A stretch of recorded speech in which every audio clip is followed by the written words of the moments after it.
Dans le cercle ultra confidentiel des canassons stars du 19e siècle, voici le plus intello, Hans, aka Hans le Malin. Un cheval allemand plus que doué qui sait lire, compter et créer des tableaux dynamiques croisés dans Excel.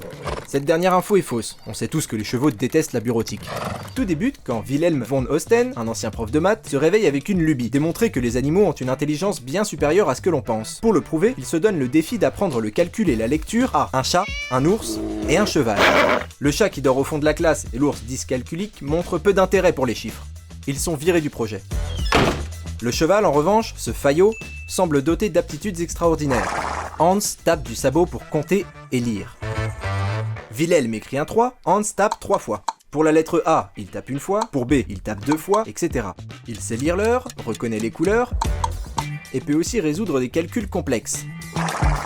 Pour Von Osten, aucun doute, son étalon est un génie. Il organise des représentations où la foule se presse pour admirer les prouesses de ce cheval savant. C'est là que les scientifiques s'en mêlent. Télépathie avec son maître ? Fraude ?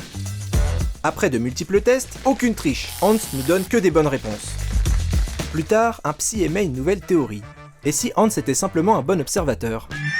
Il remarque que le cheval se trompe plus souvent quand l'interrogateur s'éloigne ou que celui-ci ne connaît pas la bonne réponse. Pour lui, Hans sait extrêmement bien lire le langage corporel de l'homme. Il tape du sabot jusqu'à sentir auprès de l'humain qu'il s'approche de la bonne réponse, et à ce moment-là, il s'arrête. Plot twist, Hans n'était pas HPI, mais juste malin, ce qui est déjà pas mal.